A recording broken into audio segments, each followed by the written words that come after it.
реално согледување на актуалните состојби, како и предлагање нови решенија во делот на човечките ресурси, дисциплинските постапки, вклучување и комуникација со заедницата и развојот на Центарот за обука. А сето тоа во состав на промените што ги прави Министерството за внатрешни работи со цел по-функционално и по-добро работење, што пак носи по-добри резултати во интерес на граѓаните. За реализација на проектот формиравме 4 работни групи со членови од Министерството за внатрешни работи, експерти ангажирани од ОПСЕ и Македонскиот политички синдикат, и по една година интензивно работење добивме изготвени стратегии. А согласно планот за реализирање на проектот, од наредната година ќе се започне со имплементацијата на мерките предвидени во акционите планови. Стратегијата за управување со човечки ресурси за период од 2020-2022 е стратегиски документ фокусиран на еден современ третман на човечките ресурси во Министерството за внатрешни работи. Заради потребата од позначителни системски промени во современиот третман на човечките ресурси, оваа стратегија е развивана во согласно со усвоените стратегиски приоритети за реформите во Министерството за внатрешни работи, но и консултирање и приспособување на современите тенденции во третманот на човечките ресурси во развиваните страни. Анализирано од аспект на досегашните реформски процеси, може со задоволство да се констатира дека Министерството за внатрешни работи успеа да ја препознае и идентификува важноста на развојот на капацитетите во областа на човечките ресурси и нивното успешно менаџирање. Во периодот што предстои, планирано е развивање и примена на транспарентни и непристрасни постапки во процесот на вработување и унапредување на вработени преку развивање на еден современ мерит систем или систем на вработување и унапредување според заслуги. Исто така, вниманието ќе биде посветено на планирањето на персоналот, објективната селекција и проценката на резултатите од работата, како и компетенциите на работените, проведување на обуки насочени кон соодветна контрибуција на работниците, позајакнувањето на интегритетот на полицијата, преминување одир на кадар, како и развивање на вештини на лидерство. Затоа, свој придонес ќе даде стратегијата за развој на Центарот за обука за периодот 2020-2022 година, кој треба да ја постигне целта да испорачува современа, квалитетна и ефективна едукација и обука со цел за учење, развој и стекнување на работни компетенции на сите вработени во Министерството за внатрешни работи. Оваа стратегија има функција на донесување на одлуки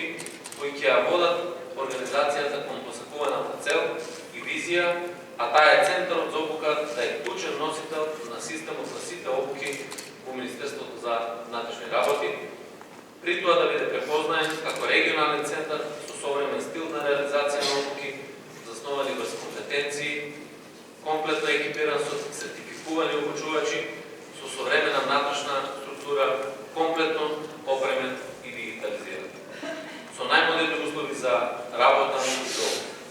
Со новата стратегија Центарот за обука во рамките на Министерството за внатрешни работи ќе ги развива следниве вредности специфични за неговата дејност: професионализам, интегритет, посветеност, континуираност на учење и развој и успешност. Со ревидирањето пак на дисциплинските процедури во Министерството за внатрешни работи, целта е да се воспостави правичен, конзистентен, предвидлив и единствен дисциплински систем и да се даде силна порака до заедницата дека несоодветните политички активности ќе бидат соодветно истражени и во разумен временски период, со цел коригирање на однесувањето на работниците, кое е спротив на вредностите и заложбите на Министерството за внатрешни работи. Постојниот систем на дисциплински постапки во Министерството за внатрешни работи има потреба од одредени подобрувања кои ќе бидат соединати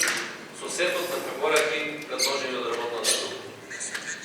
Со сетот препораки кои се во насока на решавање на несоодветното однесување на работниците во Министерството преку поправичен, поеднообразен, навремен, потранспарентен и поефикасен начин, ќе се промовираат нови аспекти во областа на дисциплинските постапки од страна на Министерството за внатрешни работи, која ќе биде прва институција во регионот со ваков вид механизам за ефикасно подобрување на однесувањето на работниците, што секако ќе има позитивен ефект за работниците, но и за угледот на Министерството воопшто. Изработката на стратегијата за вклучување и комуникација со заедницата за период 2020-2022 година представува прв обид да се подигнат на едно повисоко стратегиско ниво до сегашните проекти и практики за соработка на полицијата и граѓаните. Како приоритети на стратегијата ќе ги издвојам градењето партнерство на локално ниво, посветеност кон отворено и транспарентно полициско работење, редовен диалог со заедницата, зајакнување на статусот на организационите единици за превенција, развивање на форми за системско комуницирање и размена на информации со локалните заедници и други институции, подобрување на функционирањето на локалните совети за превенција. Секоја држава е одговорна преку демократско политичко работење да создава безбедност и сигурност, да граѓаните го зголемат квалитетот на нивното живење. Дозволете ми на крај да се заблагодарам на членовите на работните групи за вложениот труд, целосно и навремено реализирање на планираните активности на проектот, со уверување дека на овој начин ќе го подобриме работењето на полицијата, како и процесот на целосно управување со квалитет во нашето министерство. И секако, посебна благодарност